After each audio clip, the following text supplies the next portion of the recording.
Oh, hi. I didn't see you come in.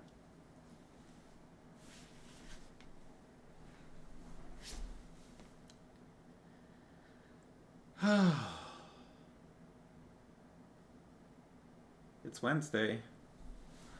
But it's not just any Wednesday. It's the 30th of November. That means tomorrow's December 1st. Right, Pin? Right?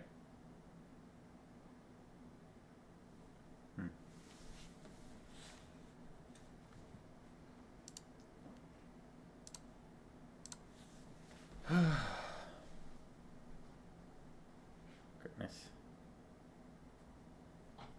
Yup. I'm looking forward to going to Mexico. I wasn't really, I was, happy to be going, but I wasn't really, anticipating it. But now I'm anticipating, I'm looking forward to it.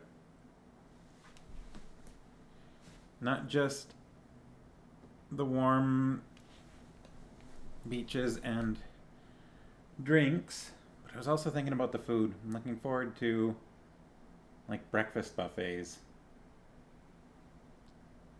Looking forward to waking up and not having to make myself something to eat, but just taking a plate and going and getting everything. Yeah, fruit, juice. That weird, oatmeal stuff that I can't remember what it actually is, with a little bit of chocolate milk.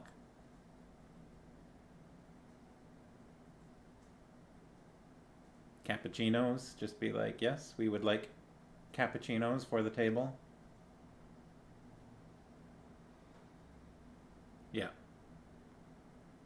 I'm looking forward to that part of it.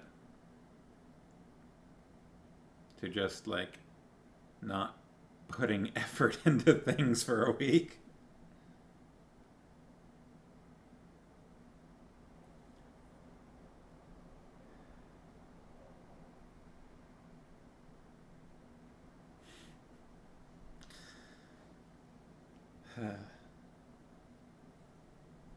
On the heels of having to shovel the driveway. Right, puppy? Not looking forward to leaving him behind, though. Gotta remember to reaffirm things with my brother and work out timing and stuff for what we're gonna be doing in that regard.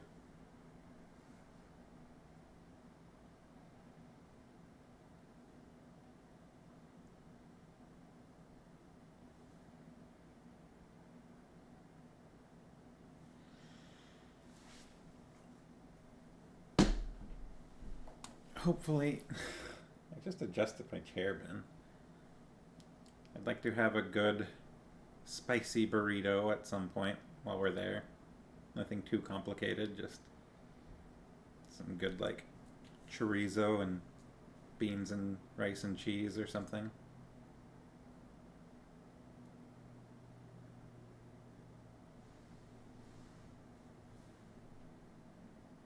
Ben, you're so little.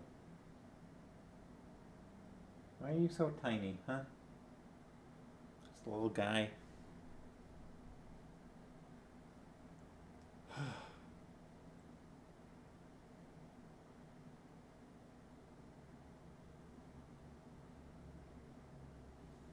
Yeah, lots of fruit, lots of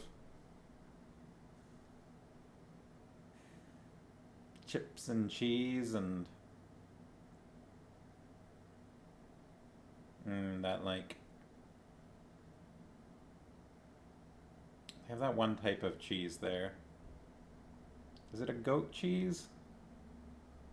That white goat. I think it's like a Mexican cheese that I don't think we really get here very much.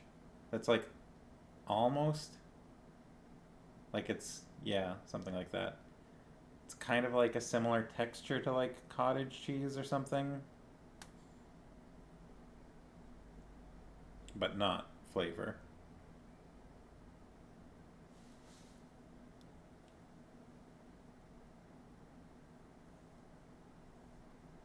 It's not like I'd want to have it on everything, but Sharkies are here. Welcome. Oaxaca. It's cow cheese. Oh, okay. I wonder whether that's easily, like, readily available here. I don't feel like I really ever see it, but I was just talking about things I am looking forward to about going to Mexico, Sharkies. Happy Wednesday. How's it going? How how you holding up in the weather? Hopefully you didn't get stuck at all yesterday. You missed the tacos.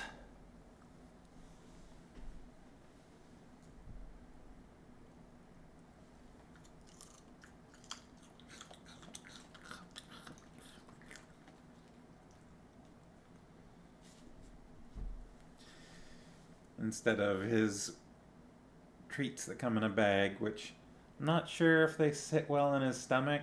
I feel like he kind of gets sick sometimes after eating them. So I've got some bits of carrot for him tonight. You didn't need to drive far yesterday. That's good. Our out the back of our house there, you can see the east-west connector. It was brutal last night. Like, I don't know. Only took transit and walk today. Yeah, my social media is full of people that were, stuck in traffic for between 4 to 13 hours last night. Yeah, yeah.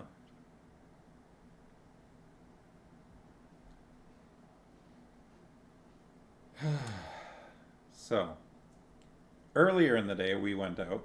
Farmhouse got a new phone yesterday. Um, so we actually ventured to Metrotown yesterday, earlier in the day, just when the snow was kind of starting. And then on our way back, the stretch that would normally take us like 15 minutes to get home took us about 40 minutes. Which, in comparison, not so bad. Oh, I dropped it.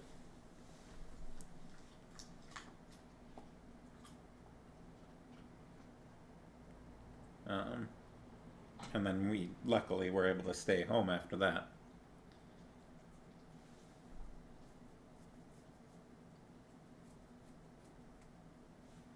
So yeah.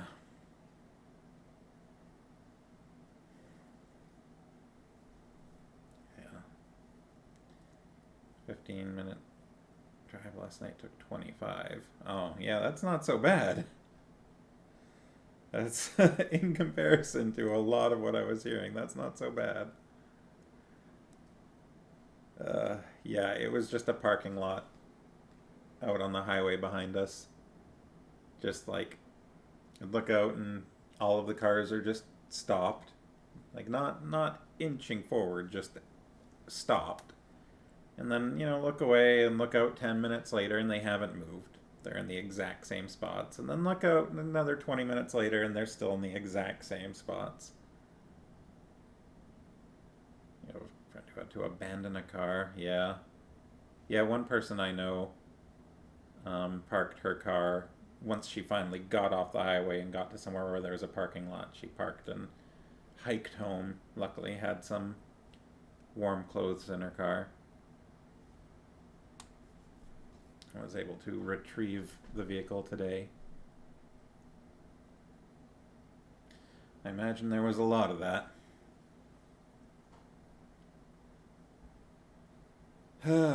just a mess. I imagine some people are getting in trouble at their jobs today.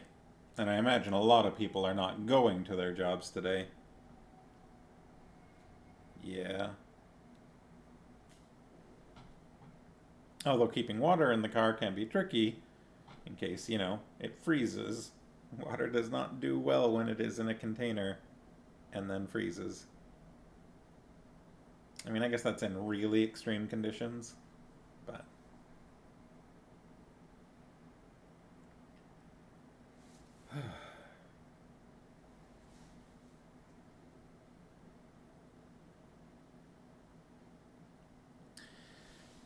So, what do we think of Castle of Wizardry so far?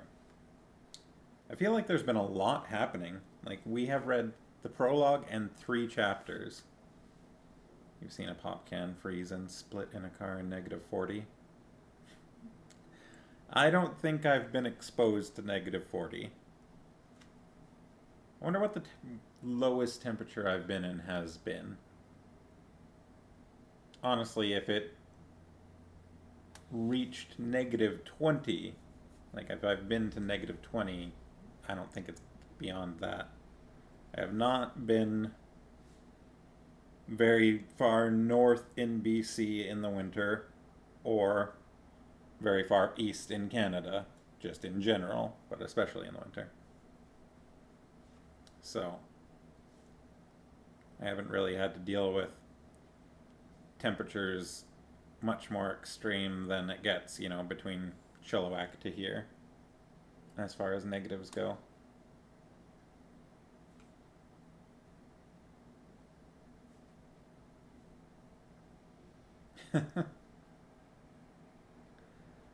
I mean, I've got a rough idea of what I'm made of, and I don't really need to know the specifics. Namely, meat. Yeah. I mean, that said, I've done, BC winters overnight outside for 18 hours on film sets. For, weeks in a row. And those, yeah, I don't miss that. I don't miss coming home with all of my winter gear soaked through and then piling it on top of whatever heater I can in hopes that it'll be dry when I wake up, because I've got to put it all right back on for the next day.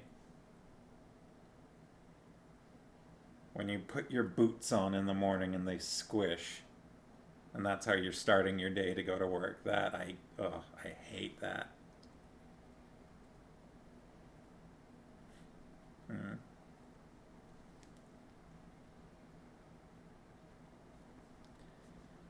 Because at a certain point, it doesn't matter how waterproof your gear is. I mean, that's probably not true, but I don't know. I had some pretty extreme waterproof gear, and eventually it gets wet somewhere on the inside, the water gets in there, and that's it. Your week is ruined at that point.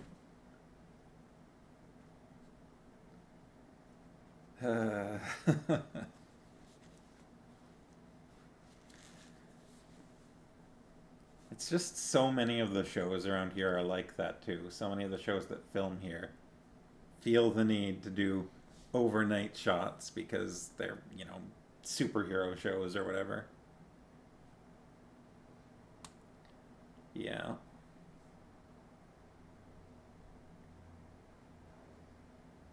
I did work on this show for a while called Cedar Cove.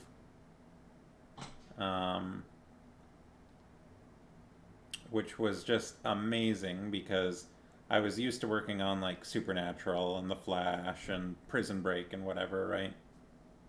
Mister was on that? Yeah, so you probably have an idea of what I'm going to say. It's like Cedar Cove didn't film outside if it was raining because it didn't rain in Cedar Cove, and they almost never did night shoots because it was always like outside and sunny, and it filmed during the summer. You did have to worry about was people getting heat stroke.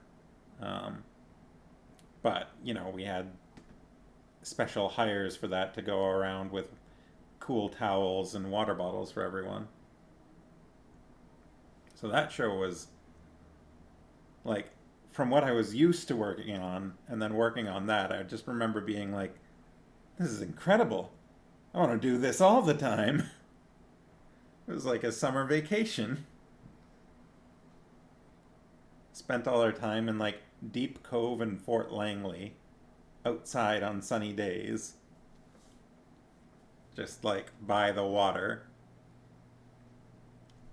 Biggest problem we had to deal with was like people doing dragon boat practice, and so we'd have to like stop our shots while they went by because they were yelling.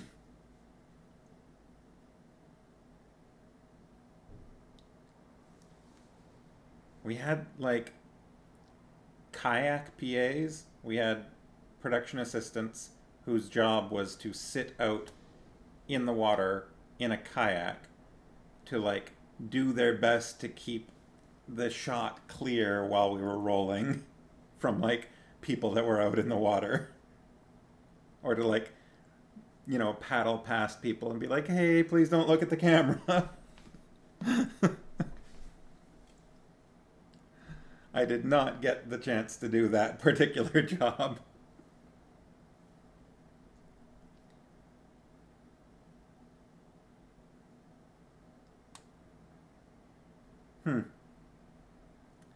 I mean, yes, but, right? Like, that's that's nice at the surface level, but you also have to remember that the actors are taken care of, right? Every time they're not on camera, they're taken to a heated tent with umbrellas over their heads for the walk because they need to maintain continuity. So, I mean, yeah, like, it's possible that the wool is a contributing factor there, but also those conditions are not equal.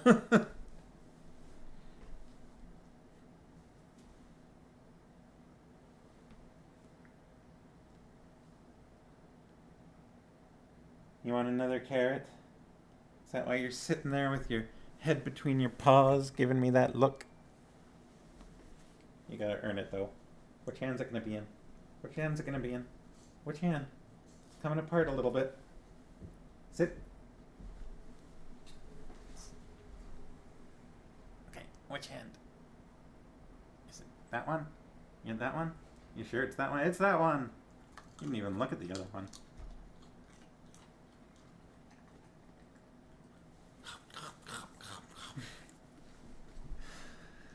Ah, good pup. He is a good pup. Hey, you're a good pup. This one's from the Sharkies.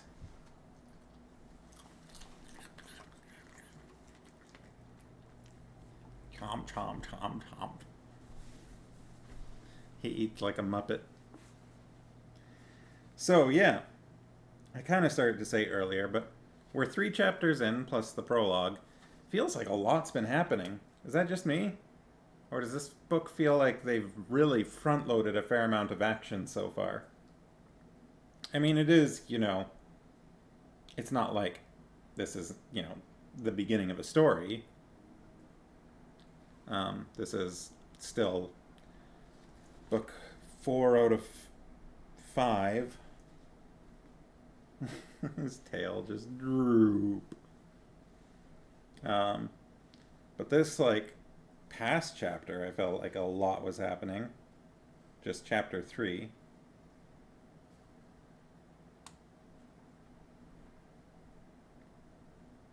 In this one chapter, we had Garion in, as far as I can remember, his first actual sword fight versus, you know, a hostile opponent that he's participated in with a sword.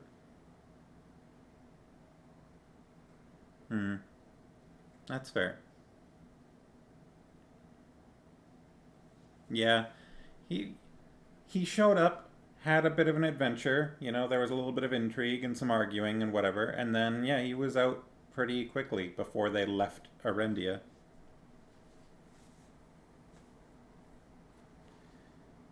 Um, so yeah, his first sword fight with some bloodlust. That was my Murgo. Um, and a little over eager to go looking for more Murgos to fight. Then we had that whole. We didn't have the same because we in chapter 2 I think we had the big argument between Taiba and Relic, or was that in chapter 3 as well? That was in chapter 3 as well, wasn't it? No, that must have been in chapter 2. We had a small thing in chapter 3 where she was, like, oh, I'm going to touch you. And he was like, get away from me.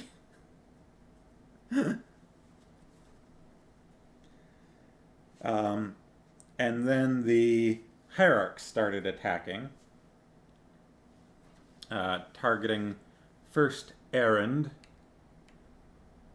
Well, I guess they had been attacking before, where they were attacking Erend, but now they started. I think they attacked. Yeah, they attacked Aunt Pole's shield a few times, and then they went after Dernick, and Garion was not having that, and so that's when he did his big Shadow Garion attack thing on them. Which was interesting because now we are getting into, like, we've had glimpses before, a few times, of Garion doing things that other people didn't think was possible to do, right? We had Neo Garion. We had the horse in the cave, the colt, right? Even going back to the monk from Mar Terrin, there was, I think it was Aunt Pole was kind of surprised because whoever it was, I think it was Aunt Pole, basically said, Garion healed that monk's madness, but in order to do that normally you'd need to be able to fully understand the madness. You need to be able to fully understand what you're healing. And so it shouldn't have been possible for Garion to do what he did. But I feel like this was, this is a little different because now Garion is doing things with intent. Which he started with that rock in the field, and that didn't turn out perfectly. But now he did something with intent that, people, not necessarily like his aunt and grandpa, but the hierarchs were going, oh, that's not possible. I think Aunt Pole and Mr. Wolf were a little less surprised about it, but they were still sounding a little impressed. But also, we've got... keep not making the bingo sheet. Because we've got Garion getting a little full of himself now. It's kind of happened a couple of times. Being a leader's not so hard. Well, you haven't really had to do much leading so far, have you? He set the one guy's beard on fire that was... and he broke their ruby. The ruby that was... what was the description of it? It was real big, right? A huge ruby nearly the size of a man's head. A ruby like that big? That'd be interesting to see, wouldn't it? Especially when flickering with light and whatnot, but... they blew that up. And did the whole, reaching into the guy's chest. Kalima! Seems like Dernick's okay at the end of that. And Mr. Wolf woke up. So that was, that was a lot in one chapter. Like, it didn't even seem like it was really a long chapter. Again, my copy, it's a little difficult to gauge because the pages are bigger, but in mine it went from page 29 to page 36. So that's only like 7 pages. So, again, like probably like double-length pages or something, but still. So we'll see how long that continues, shall we? Everybody ready for Chapter 4?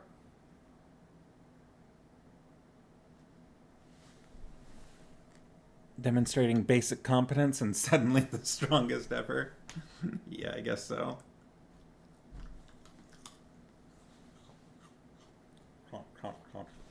You missed a bit. You dropped a piece there. There you go. All right. Drink of water.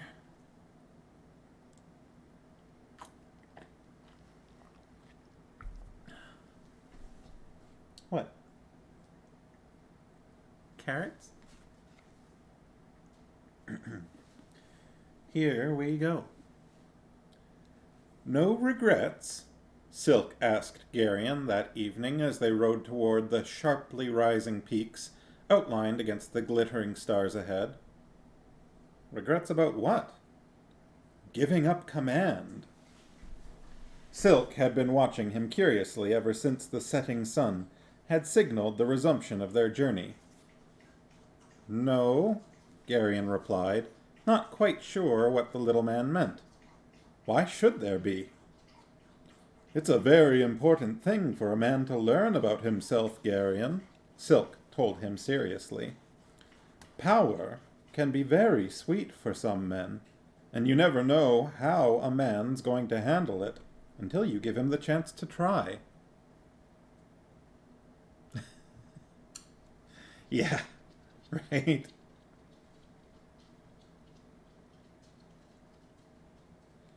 I don't know why you went to all the trouble. It's not too likely that I'm going to be put in charge of things very often.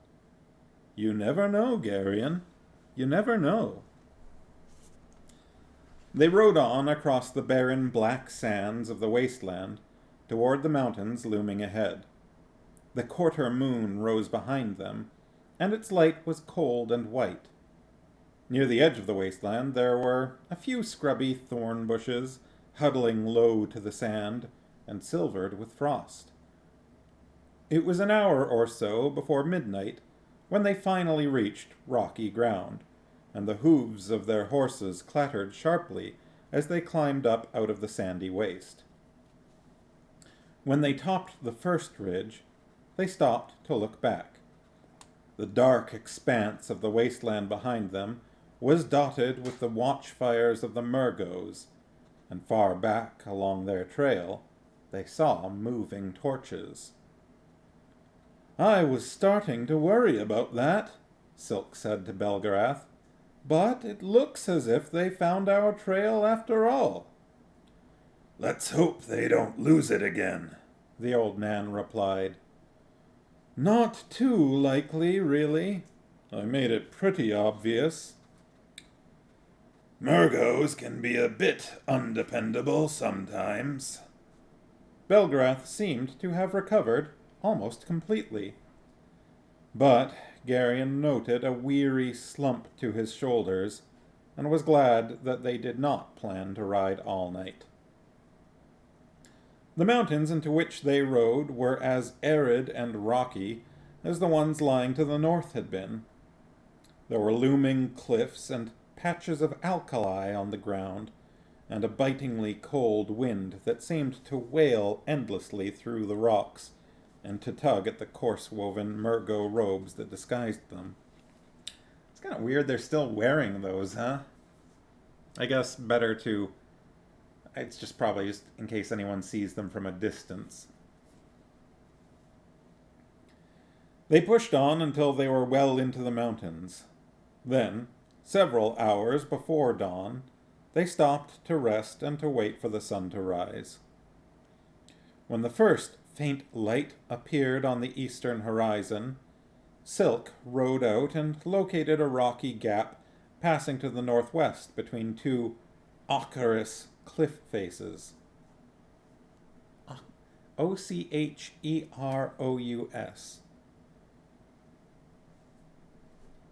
Ocherous?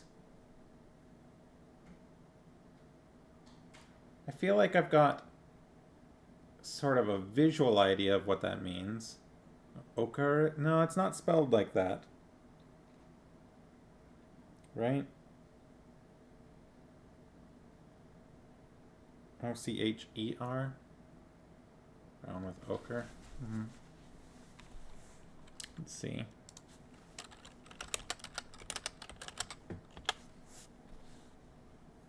Any of several earthy mineral oxides of iron occurring in yellow, brown, or red and used as pigments. Okay, you are correct. A moderate orange yellow from moderate or deep orange to moderate or strong yellow. It's just interesting because it's spelled O-C-H-E-R-O-U-S.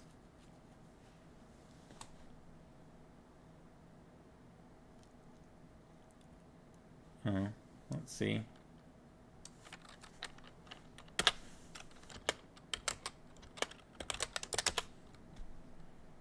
Oh, yeah. O-C-H-E-R and O-C-H-R-E are different spellings of the same word. Referring to any of several earthy mineral oxides of iron occurring in brown, yellow, or red used as pigments, and a moderate orange yellow. The only difference is that O-C-H-E-R is the American spelling, while O-C-H-R-E is preferred outside the U.S. I feel like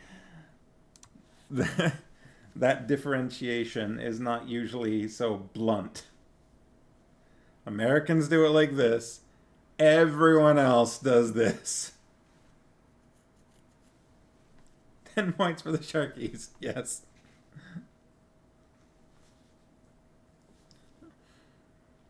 All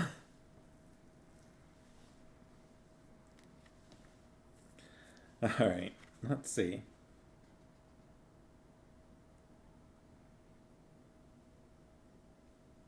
So, located a rocky gap passing to the northwest between two, I guess, ochreous?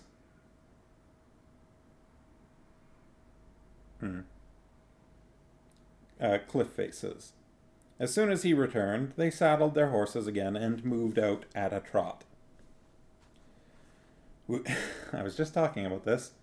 We can get rid of these now, I think, Belgarath said, pulling off his Murgo robe. I'll take them, Silk suggested as he reined in.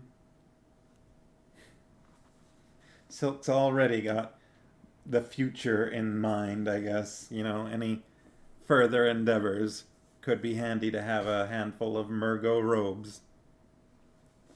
Most casual running away ever.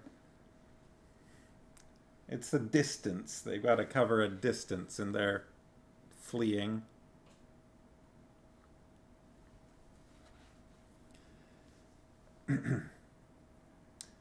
The gap's just ahead there, he pointed. I'll catch up in a couple of hours. Where are you going? Barak asked him. I'll leave a few miles more of false trail, Silk replied. Then I'll double back and make sure that you haven't left any tracks. It won't take long. You want some company? The big man offered. Silk shook his head. I can move faster alone. Be careful. Silk grinned. I'm always careful. Except for that one time. He took the Murgo garments from them and rode off to the west. The gap into which they rode appeared to be the bed of a stream that had dried up thousands of years before. The water had cut down through the rock, revealing layer upon layer of red, brown, and yellow stone. The definition we were just reading.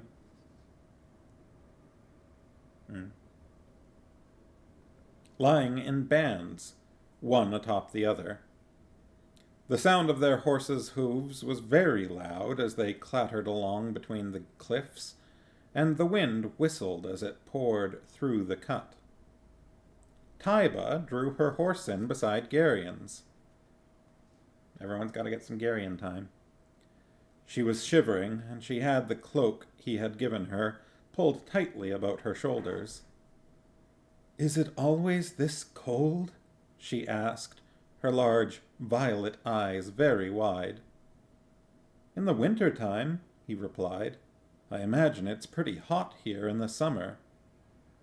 The slave pens were always the same, she told him. We never knew what season it was.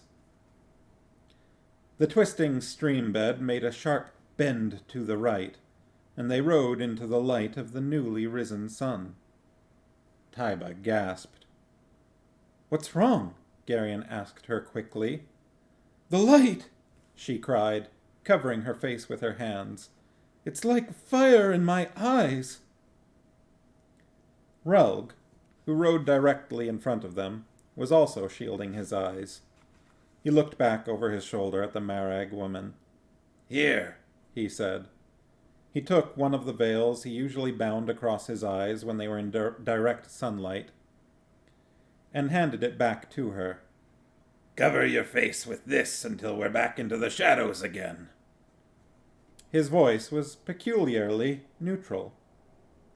Thank you, Taiba said, binding the cloth across her eyes. Binding, not bonding. I didn't know that the sun could be so bright. You'll get used to it, Relg told her. It just takes some time. Now Relg's the one saying you'll get used to it. Try to protect your eyes for the first few days.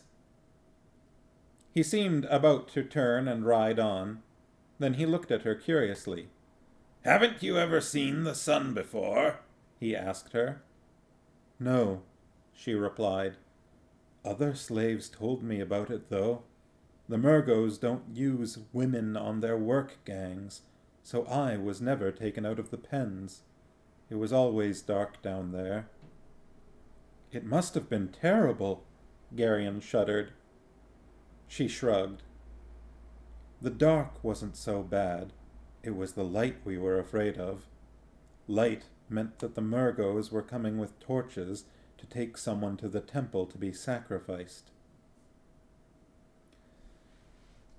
The trail they followed turned again, and they rode out of the bright glare of sunlight. Thank you, Taiba said to Relg, removing the veil from her eyes and holding it out to him. Keep it, he told her. You'll probably need it again.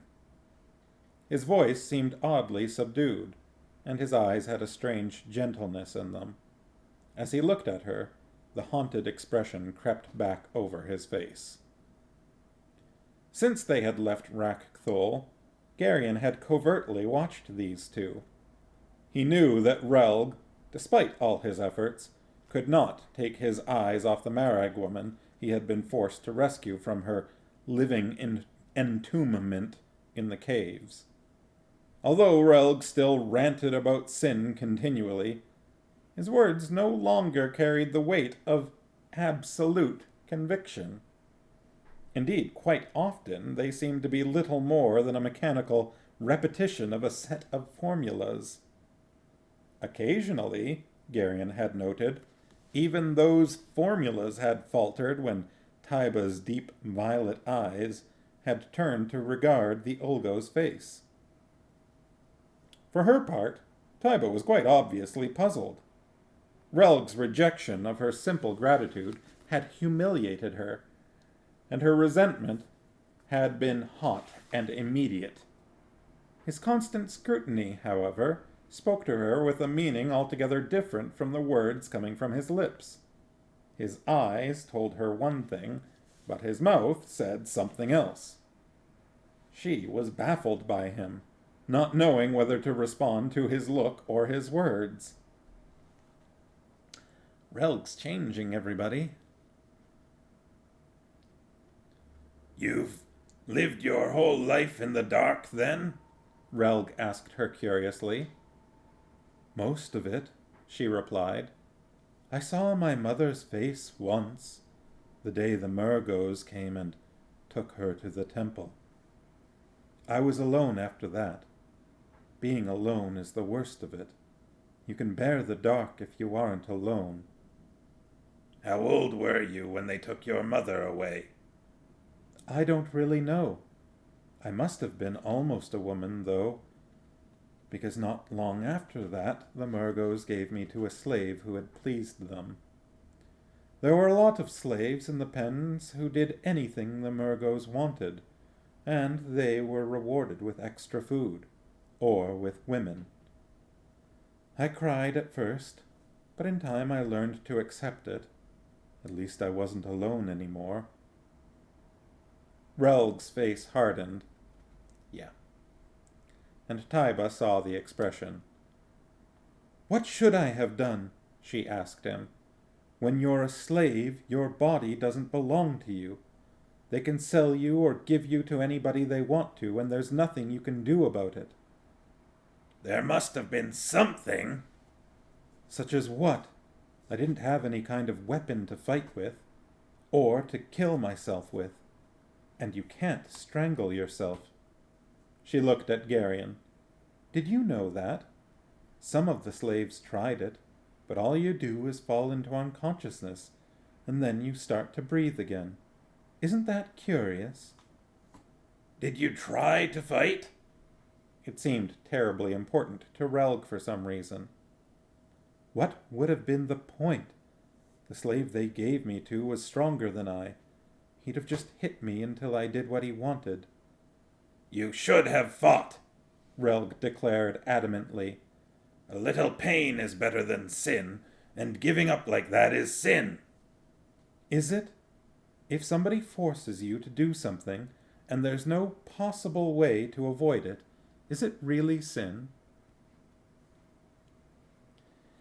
This is reminding me a little bit of Terry Pratchett in that regard. You know, the approaching reality through a lens of not really as lighthearted, but then again, Men-at-Arms wasn't that lighthearted a lot of the time, so. But it is interesting here that we are getting an argument about it, right? We're not just getting a this is right and this is wrong. We are getting a he thinks this is right and she has experience that says otherwise. So I guess we are kind of getting a this is right and this is wrong, but, you know, we're not getting completely bowled over by Relg. And also I think he's starting to kind of question his own beliefs.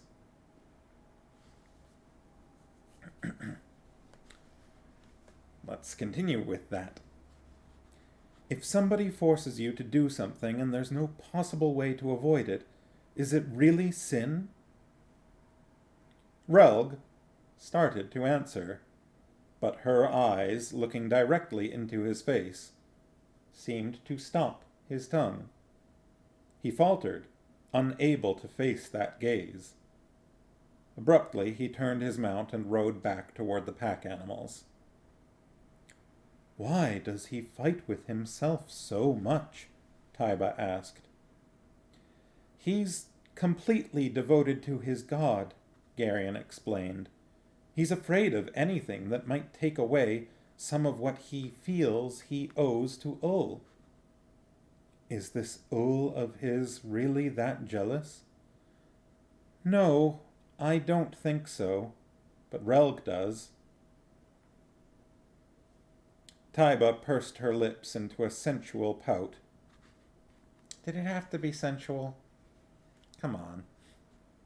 And looked back over her shoulder at the retreating zealot. You know, she said, I think he's actually afraid of me.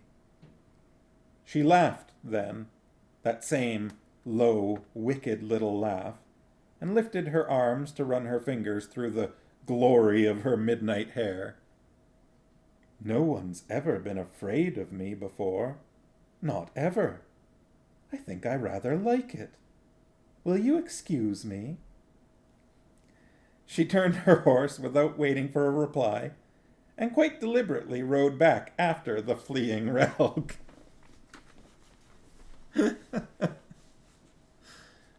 Taiba's funny. When she's not really sad, she's funny.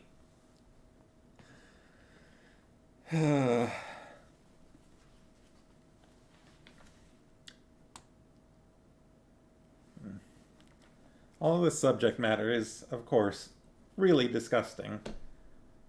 But it is also coming from the same villains that were bending people over a stone table and cutting their hearts out. So, that's pretty disgusting too. You're happy for her in the small victory. Yeah. She's like, he's afraid of me. I'm gonna go rub it in.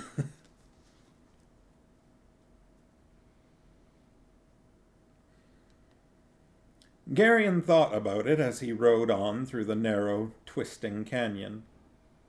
He realized that there was a strength in Taiba that none of them had suspected, and he finally concluded that Relg was in for a very bad time.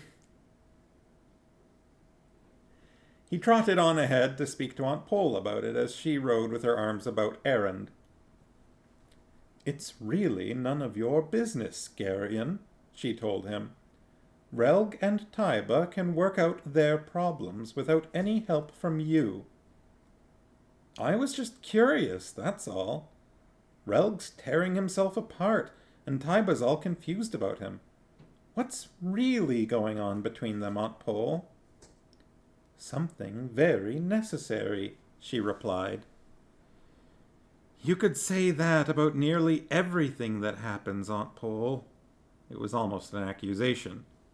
"You could even say that the way Sinedra and I quarrel all the time is necessary too, couldn't you?"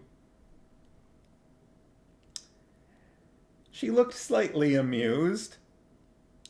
"It's not exactly the same thing, Garion," she answered. "But there's a certain necessity about that, too." "That's ridiculous," he scoffed. "Is it really? Then why do you suppose the two of you go out of your way so much to aggravate each other?" He had no answer for that, but the entire notion worried him. At the same time, the very mention of Sinedra's name suddenly brought her sharply into his mind. He realized that he actually missed her. He rode along in silence beside Aunt Pole for a while, feeling melancholy. "Where's the button?"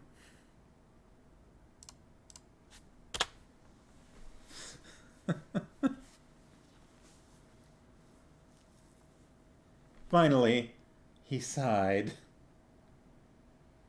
"And why so great a sigh? It's all over, isn't it?" We've already had him say himself that he knows that's not the case. "What's that?" "This whole thing. I mean, we've recovered the orb.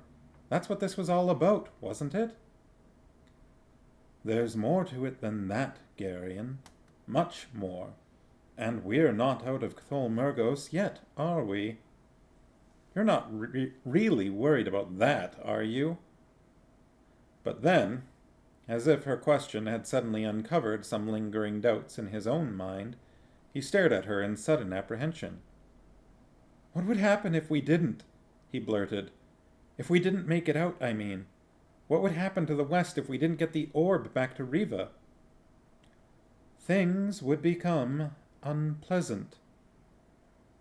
There'd be a war, wouldn't there? And the Angoraks would win, and there'd be Grolims everywhere with their knives and their altars." The thought of Grolims marching up to the gates of Faldor's farm outraged him. "Don't go borrowing trouble, Garion. Let's worry about one thing at a time, shall we?" "But what if—" "Garion," she said with a pained look. "Don't belabor the what-ifs, please. If you start that, you'll just worry everybody to death."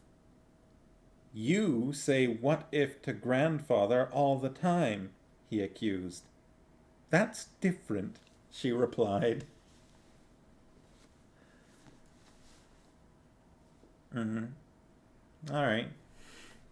Oh, snap. Ben. What? No, hey. Ben a Bick. Must have heard someone going for a walk outside or something. They rode hard for the next several days through a series of passes with the dry, bitter chill pressing at them like some great weight. Silk rode back often to look for any signs of pursuit, but their ruse seemed to have fooled the Murgos. Finally, about noon on a cold, sunless day when the wind was kicking up dust clouds along the horizon, they reached the broad, arid valley through which the south caravan route wound. They took cover behind a low hill while Silk rode on ahead to take a quick look. "Thinkest thou that Tar Urgas hath joined in the search for us?" Mandaralin, dressed again in his armor, asked Belgarath. "It's hard to say for sure," the old sorcerer replied. "He's a very unpredictable man." "There's a Murgo patrol headed east on the caravan route," Silk reported when he returned. "It'll be another half hour or so until they're out of sight." Belgarath nodded. "Do you think we'll be safe once we cross over into Mishrak Akthul?" Dernick asked. "We can't count on it," Belgarath replied. "Gethel, the king of the Thulls, is afraid of Tar Urgas, so he wouldn't make any kind of fuss about a border violation if Tar Urgas decided to follow us." They waited until the Murgos had crossed a low ridge to the east, and then moved out again. For the next 2 days they rode steadily to the northwest. The terrain grew less rocky after they crossed into the land of the Thulls, and they saw the telltale dust clouds far behind them that spoke of mounted Murgo search parties. It was late in the afternoon of a murky day when they finally reached the top of the Eastern Escarpment. Barak glanced back over his shoulder at the dust clouds behind them, then pulled his horse in beside Belgarath's. "Just how rough is the ground leading down into the Vale?" he asked. "It's not the easiest trail in the world. Those Murgos are less than a day behind us, Belgarath. If we have to pick our way down, they'll be on top of us before we make it." Belgarath pursed his lips, squinting at the dust clouds on the southern horizon. "Perhaps you're right," he said. "Maybe we'd better think this through." He raised his hand to call a halt. "It's time to make a couple of decisions," he told the rest of them. "The Murgos are a little closer than we really want them to be. It takes 2 to 3 days to make the descent into the Vale, and there are places where one definitely doesn't want to be rushed." "We could always go on to that ravine we followed coming up," Silk suggested. "It only takes half a day to go down that way." "But Lord Hetar and the Algar clans of King Chohag await us in the Vale," Mandaralin objected. "Were we to go on, would we not lead the Murgos down into undefended country?" "Have we got any choice?" Silk asked him. "We could light fires along the way," Barak suggested. "Hetar will know what they mean." "So would the Murgos," Silk said. "They'd ride all night and be right behind us every step of the way down."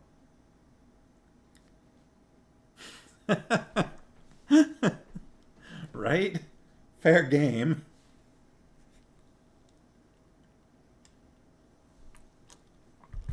Where's the puppy? I've still got Carrot here. Oh.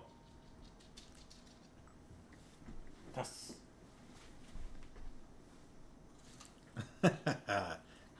Cuddles destroyed. Tuss. Bounced off the back of his head.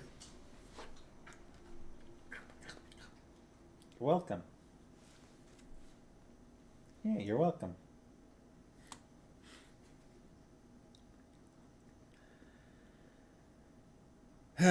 All right. Belgrath scratched sourly at his short white beard. That's got to go on the bingo sheet next time. Belgrath scratches his beard.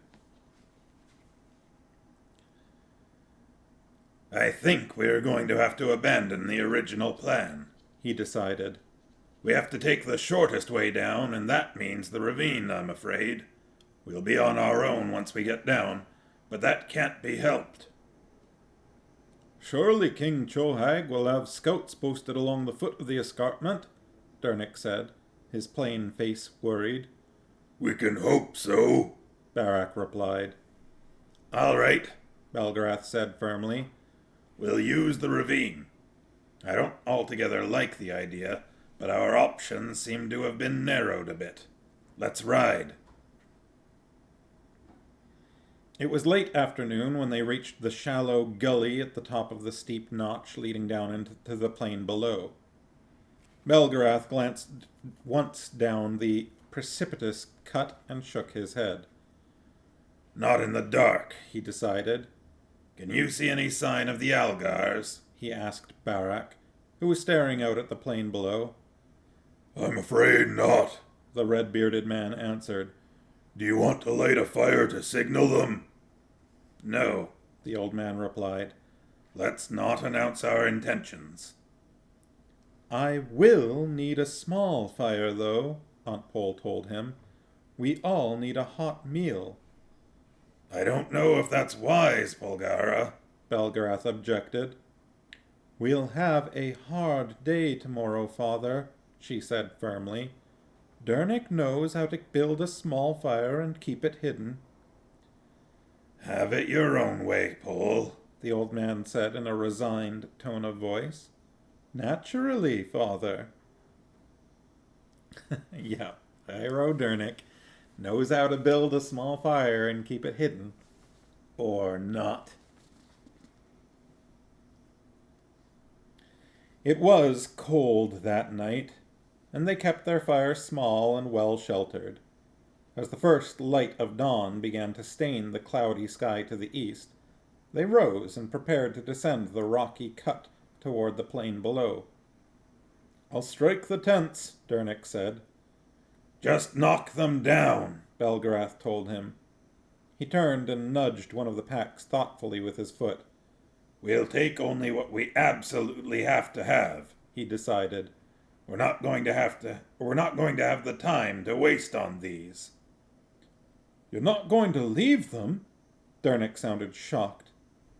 They'll just be in the way, and the horses will be able to move faster without them. But all of our belongings, Dernick protested. Silk also looked a bit chagrined. He quickly spread out a blanket and began rummaging through the packs, his quick hands bringing out innumerable small, valuable items and piling them in a heap on the blanket. Where did you get all those? Barak asked him. Here and there, Silk replied evasively. You stole them, didn't you?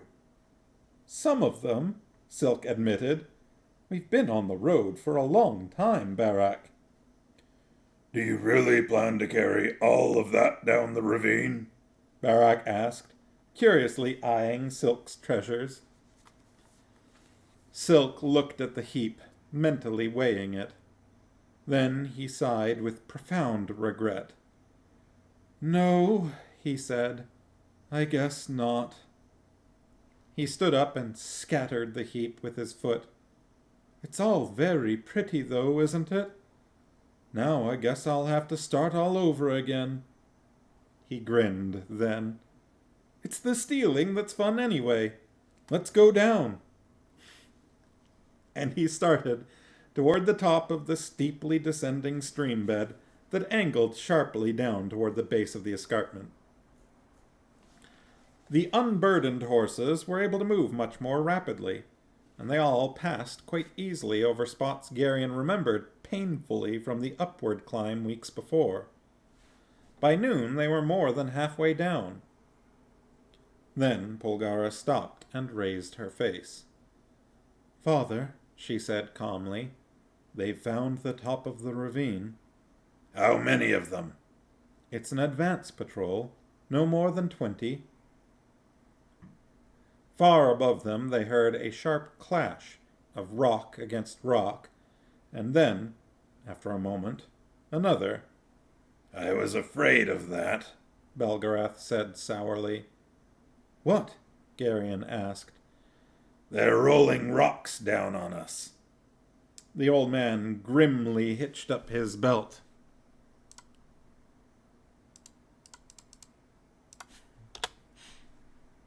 Bardly hitched up his belt.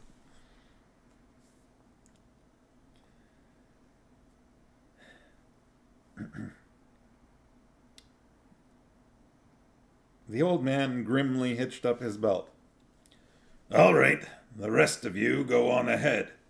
Get down as fast as you can. Are you strong enough, Father? Aunt Pole asked, sounding concerned. You still haven't really recovered, you know. We're about to find out, the old man replied, his face set. Move, all of you. He said it in a tone that cut off any possible argument. As they all began scrambling down over the steep rocks, Garion lagged farther and farther behind.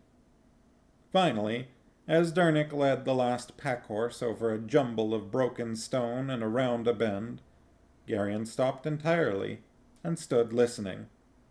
He could hear the clatter and slide of hooves on the rocks below, and, from above, the clash and bounce of a large stone tumbling over the ravine, coming closer and closer. Then there was a familiar surge and roaring sound. So familiar.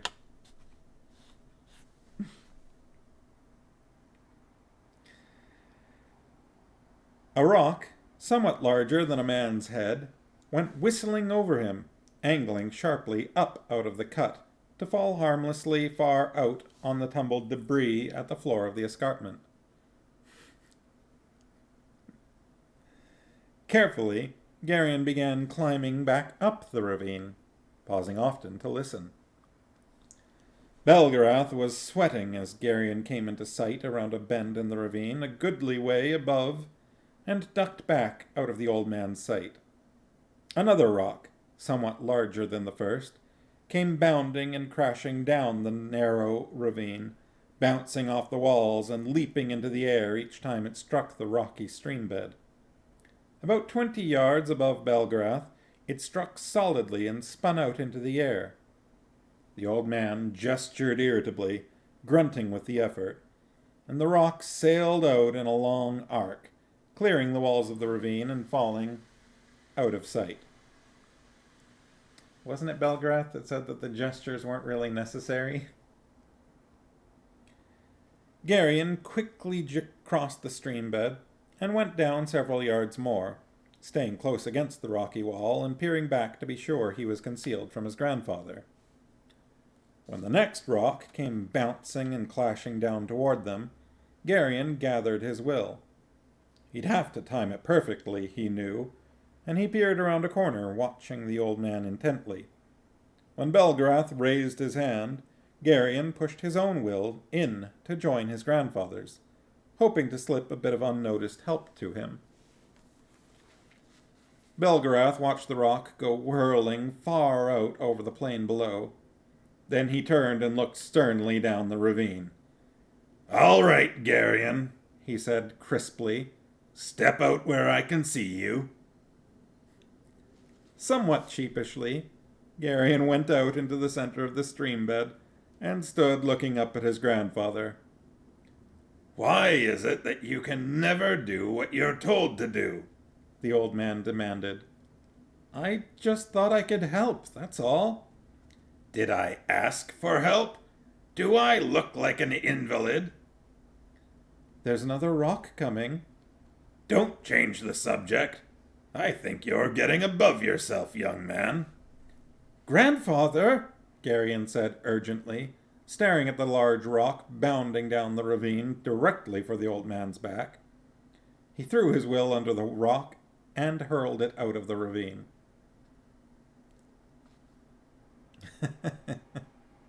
Hey, I definitely got away with that. Belgarath looked up at the stone soaring over his head. Tacky, Garion. He said disapprovingly. Very tacky. You don't have to throw them all the way to Prolgu, you know. Stop trying to show off. I got excited, Garion apologized. I pushed a little too hard. The old man grunted. All right, He said a bit ungraciously. as long as you're here anyway. But stick to your own rocks. I can manage mine, and you throw me off balance when you come blundering in like that. I just need a little practice, that's all. You need some instruction in etiquette, too, Belgarath told him, coming on down to where Garion stood.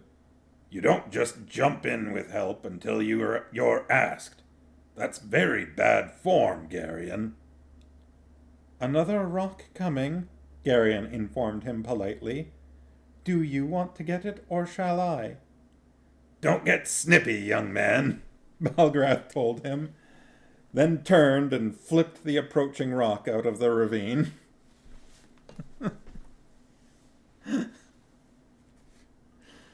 Oh boy. Such like mundane conversations about something as, you know, special as magic.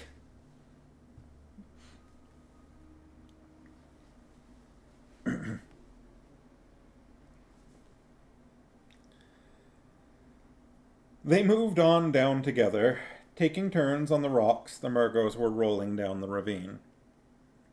Garion discovered that it grew easier each time he did it, but Belgarath was drenched with sweat by the time they neared the bottom. Garion considered trying once again to slip his grandfather a bit of assistance, but the old sorcerer glared at him so fiercely as he started to gather in his will that he quickly abandoned the idea. I wondered where you'd gone, Aunt Pole said to Garion as the two clambered out over the rocks at the mouth of the ravine to rejoin the rest of the party. She looked closely at Belgarath. Are you all right? She asked. I'm just fine, he snapped. I had all this assistance. Unsolicited, of course.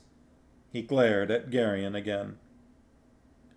When we get a bit of time, we're going to have to give him some lessons in controlling the noise, she observed. He sounds like a thunderclap. That's not all he has to learn to control. For some reason, the old man was behaving as if he'd just been dreadfully insulted.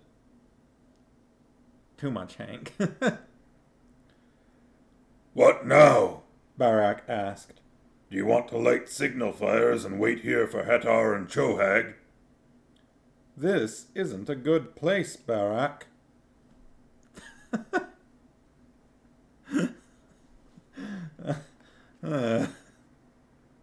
Silk pointed out. Half of Murgodom's going to come pouring down that ravine very shortly. The passage is not wide, Prince Keldar, Mandaralan observed. My lord Barak and I can hold it for a week or more if need be. You're backsliding again, Mandaralan, Barak told him. Besides, they'll just roll rocks down on you, Silk said.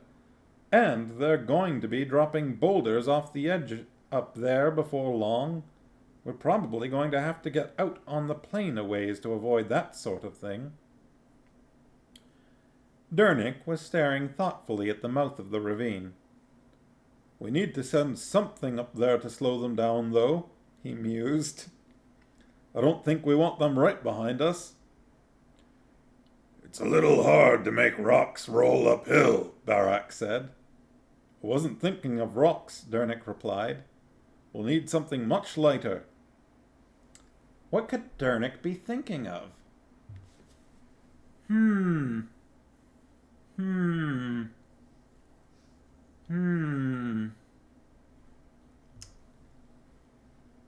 what's much lighter than rocks? What would go really well on a bingo sheet, I wonder? We'll need something much lighter. Like what? Silk asked the smith. Smoke would be good, Dernick answered. The ravine should draw just like a chimney. If we build a fire and fill the whole thing with smoke, nobody's going to come down until the fire goes out. Silk grinned broadly. Dernick, he said, you're a treasure.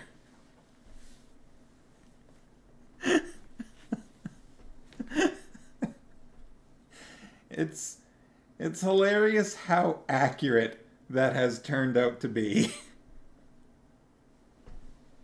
Like, I definitely would have never put that together in any previous read-through. But just...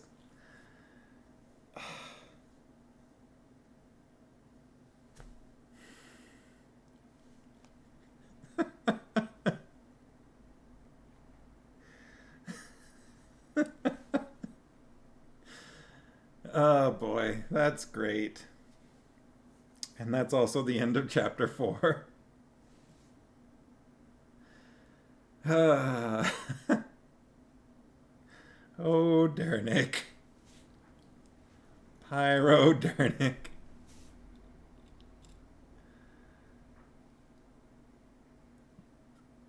I was trying to remember if that was upcoming or if that had happened already. Another one of those.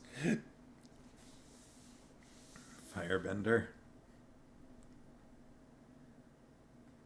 I mean, he's usually got the temperament of an Earth Kingdom, I think. But, he sure likes to make fires. Well, it's, approaching 8:15. How do people feel? Should we get into chapter 5 or should we call it there for tonight? Chapter 6 is 9 pages away, roughly, in my copy.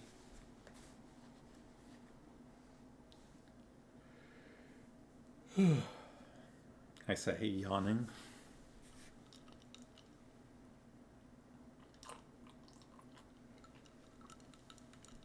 Pyro Dernick.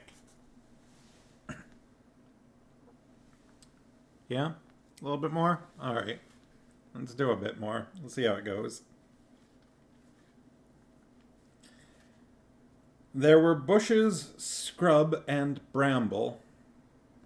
Okay.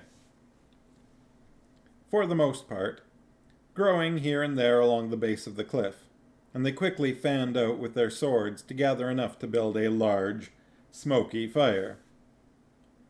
You'd better hurry, Belgrath called to them as they worked. There are a dozen Murgos or more already halfway down the ravine.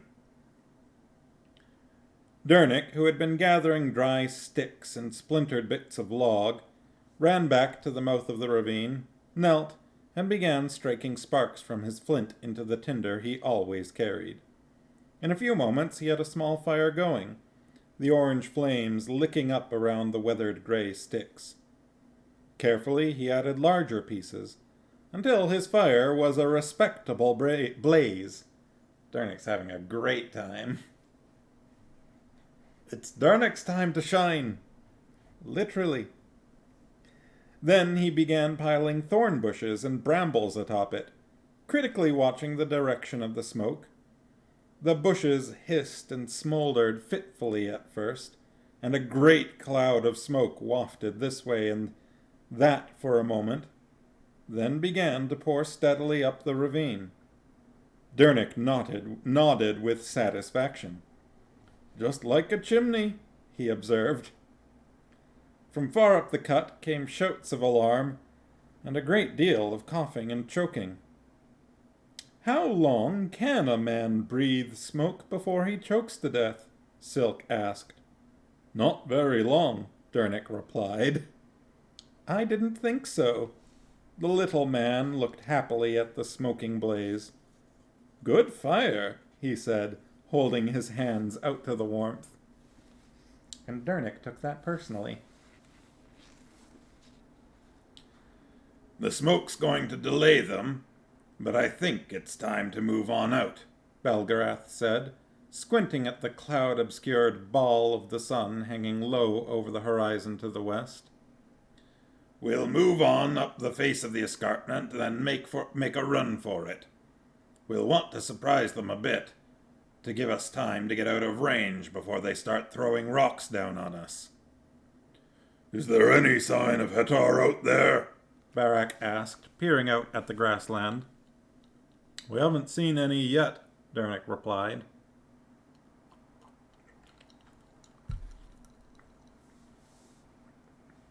You do know that we're going to lead half of Cthul Murgos out onto the plain?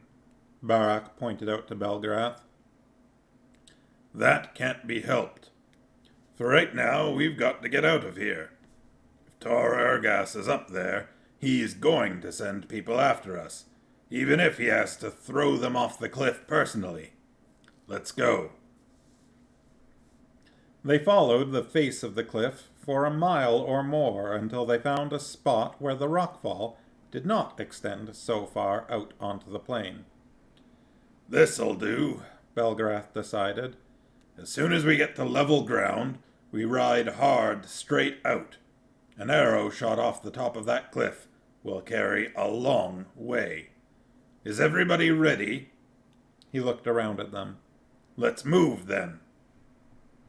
They led their horses down the short, steep slope of rock to the grassy plain below, mounted quickly, and set off at a dead run. "Arrow!" Silk said sharply, looking up and back over his shoulder. Garion, without thinking, slashed with his will at the tiny speck arcing down toward them. In the same instant, he felt a peculiar double surge coming from either side of him. The arrow broke into several pieces in mid-air. If you two don't mind, Belgarath said irritably to Garion and Aunt Pole, half reining in his horse. I just didn't want you to tire yourself, Father, Aunt Pole replied coolly.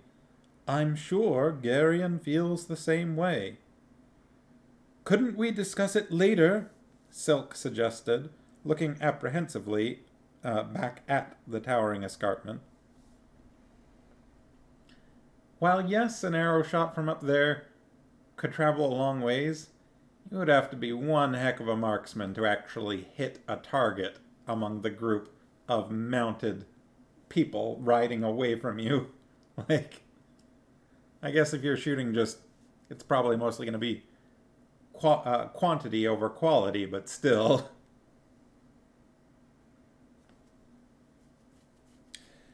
They plunged on, the long brown grass whipping at the legs of their horses. Other arrows began to fall, dropping farther and farther behind them as they rode. By the time they were a half-mile out from the sheer face, as I was saying, the arrows were sheeting down from the top of the cliff in a whistling black rain. Persistent, aren't they? Silk observed. It's a racial trait, Barak replied. Murgos are stubborn to the point of idiocy. Keep going, Belgarath told them. It's just a question of time until they bring up a catapult. They're throwing ropes down the face of the cliff, Dernick reported, peering back at the escarpment. As soon as a few of them get to the bottom, they'll pull the fire clear of the ravine and start bringing horses down. At least it slowed them down a bit. Twilight, hardly more than a gradual darkening of the cloudy murk that had obscured the sky for several days, began to creep across the Elgarian plain. They rode on. Garion glanced back several times as he rode and noticed moving pinpoints of light along the base of the cliff. Some of them have reached the bottom, Grandfather, he called to the old man, who was bounding along in the lead. I can see their torches. It was bound to happen, the sorcerer replied. It was nearly midnight by the time they reached the Aldur River, lying black and oily looking between its frosty banks. "Does anybody have any idea how we're going to find that ford in the dark?" Dernick asked. "I'll find it," Relg told him. "It isn't all that dark for me. Wait here." "That could give us a certain advantage," Silk noted. "We'll be able to ford the river, but the Murgos will flounder around on this side in the dark for half the night. We'll be leagues ahead of them before they get across." "That was one of the things I was sort of counting on," Belgarath replied smugly. It was a half an hour before Relg returned. "It isn't far. Nope, wrong voice." "It isn't far," he told them. I said the words and was just like, that was not right. That felt bad.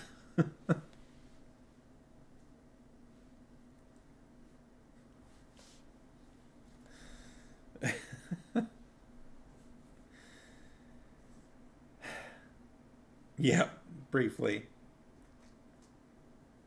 He told them. They remounted and rode through the chill darkness, following the curve of the riverbank until they heard the unmistakable gurgle and wash of water running over stones. "That's it just ahead," Relg said. "It's still going to be dangerous fording in the dark," Barak pointed out. "It isn't that dark," Relg said. "Just follow me."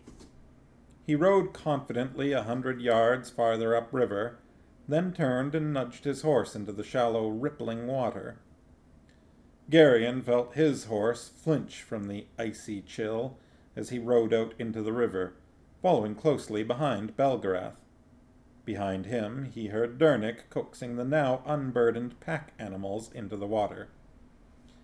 The river was not deep, but it was very wide, almost half a mile, and in the process of fording they were all soaked to the knees.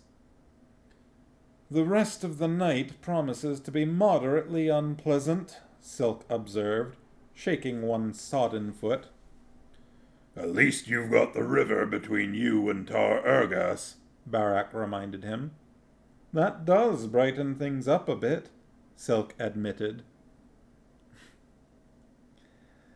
They had not gone half a mile, however, before Mandaralan's charger went down with a squeal of agony. The knight, with a great clatter, tumbled in the grass as he was pitched out of the saddle. Well, that's good. His great horse floundered with threshing legs, trying futilely to rise. "What's the matter with him?" Barak demanded sharply. Behind him, with another squeal, one of the pack horses collapsed. "What is it?" Garion asked Dernick, his voice shrill. "It's the cold," Dernick answered, swinging down from his saddle. "We've ridden them to exhaustion, and then we made them wade across the river. The chills settled into their muscles. What do we do?" "We have to rub them down, all of them, with wool." "We don't have time for that," Silk objected. "It's that or walk," Dernick declared, pulling off his stout wool cloak and beginning to rub vigorously at his horse's legs with it. "Maybe we should build a fire," Garion suggested, also dismounting and beginning to rub down his horse's shivering legs. "There isn't anything around here to burn," Dernick told him. "This is all open grassland." Dernick going, "Come on, Garion, you think I didn't think of that first? Get with it. Start rubbing." Dernick would know, yeah. "And a fire would set up a beacon for every Murgo within 10 miles, Barak added, massaging the legs of his gray horse. Yeah. They all worked as rapidly as possible, but the sky to the east had begun to pale with the first hints of dawn before Mandaralan's horse was on his feet again, and the rest of their mounts were able to move. "They won't be able to run," Dernick declared somberly.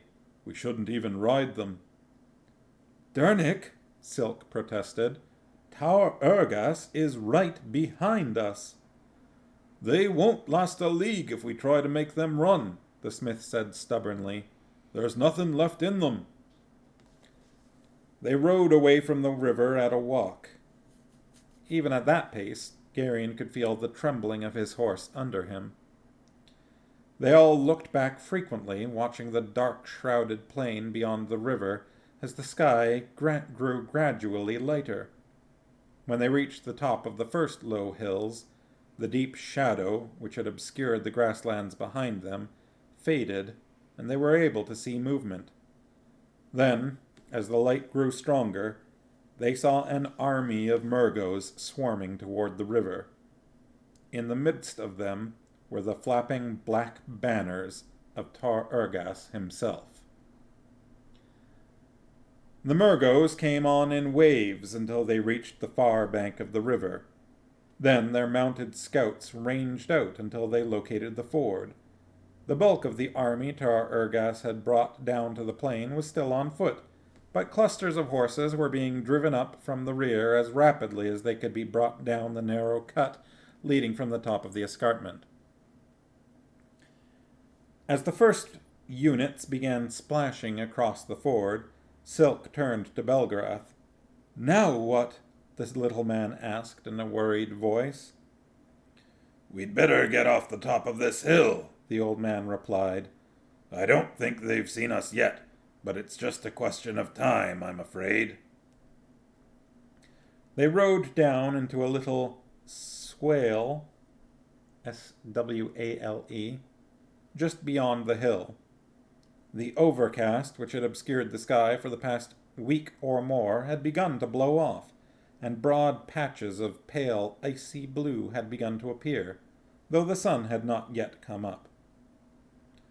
"My guess is that he's going to hold the bulk of his army on the far side," Belgarath told them after they had all dismounted. "He'll bring them on across as their horses catch up. As soon as they get to this side, they're going to spread out to look for us." "That's the way I'd do it," Barak agreed. "Somebody ought to keep an eye on them," Dernick suggested. He started back up the hill on foot.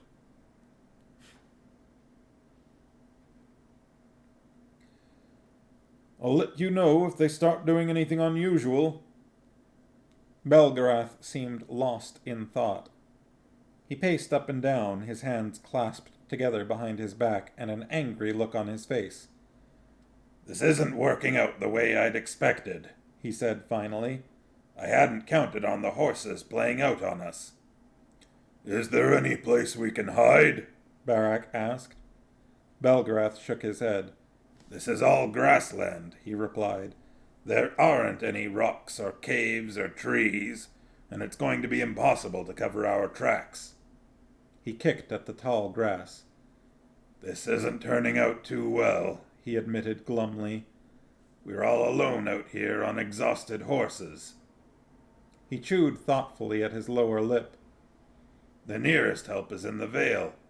I think we'd better turn south and make for it. We're fairly close." "How close?" Silk asked. 10 leagues or so." "That's going to take all day, Belgarath. I don't think we've got that long." "We might have to tamper with the weather a bit," Belgarath conceded. "I don't like doing that, but I might not have any choice." There was a distant low rumble somewhere off to the north. The little boy looked up and smiled at Aunt Pole. "Errand?" he asked. "Yes, dear," she replied absently. "Can you pick up any traces of Algars in the vicinity, Pole?" Belgarath asked her. She shook her head. "I think I'm too close to the orb, Father. I keep getting an echo that blots things out more than a mile or so away." It always has been noisy," he grunted sourly. "Talk to it, Father," she suggested. "Maybe it'll listen to you." He gave her a long, hard look. A look she returned quite calmly. "I can do without that, miss," he told her finally in a crisp voice. There was another low rumble from the south this time. Thunder? Silk said, looking a bit puzzled. Isn't this an odd time of year for it? This plain breeds peculiar weather, Belgarath said. There isn't anything between here and Drasnia but 800 leagues of grass. Do we try for the Vale, then? Barak asked. It looks as if we'll have to, the old man replied. Dernick came back down the hill. They're coming across the river, he reported, but they aren't spreading out yet. It looks as if they want to get more men across before they start looking for us. How hard can we push the horses without hurting them? Silk asked him. Not very, Dernick replied. It'd be better to save them until we absolutely have to use up whatever they've got left. If we walk and lead them for an hour or so, we might be able to get a canter out of them, for short periods of time. Let's go along the backside of the crest, Belgarath said, picking up the reins of his horse. We'll stay pretty much out of sight that way, but I want to keep an eye on Tar Ergas. He led them at an angle back up out of the swale. All right. The clouds had broken even more now, and the tatters raced in the endless winds that swept the vast grassland. To the east, the sky was turning a pale pink. Although the Algarian plain did not have that bitter, arid chill that had cut at them in the uplands of Cthul Murgos and Mishrak Akthul, it was still very cold. Garion shivered, drew his cloak in tight about him, and kept walking, trailing his weary horse behind him. There was another brief rumble, and the little boy, perched in the saddle of Aunt Pole's horse, laughed. "Errand!" he announced. "I wish he'd stop that," Silk said irritably. And why don't we stop there? We're on page 50 in my copy, which leaves like 4 more pages to go. It's 8:30. We could push through if people wanted, but everyone tends to be kind of sleepy on Wednesdays.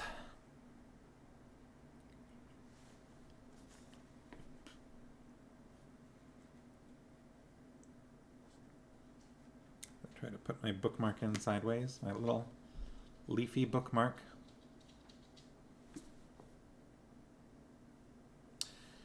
So, I think Benabik senses that I'm almost done. Leffa. It's Mister's turn to read to them. So, I'll be here on Friday, which will be, what, November 2nd? Yep.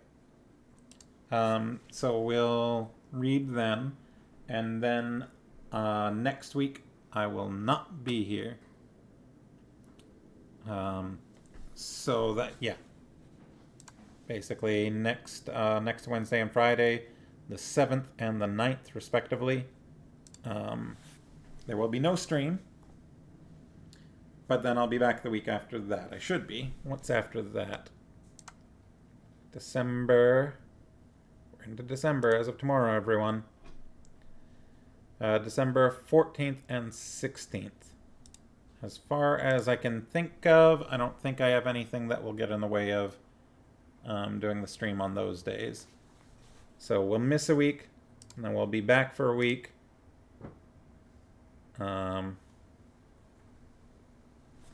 Be settling into his bed.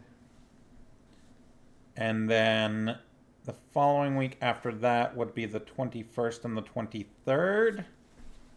Maybe we do a stream on the 21st. I'm guessing not so much on the 23rd. But we can talk about that as we get closer to. I don't have specific plans for those days yet. But yeah. It looks like Bear is streaming Deep Rock Galactic.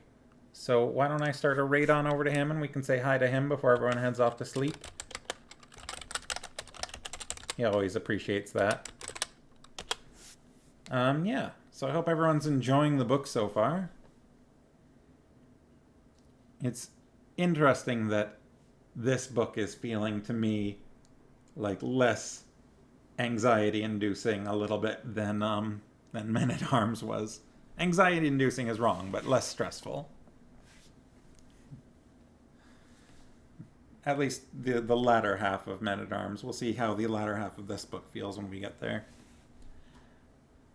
So have a good night, everyone. Have fun reading to the kids. Say hi to them. And yeah, I'll see you on Friday. Have a good rest of the week. Go say hi to Bear. Bye.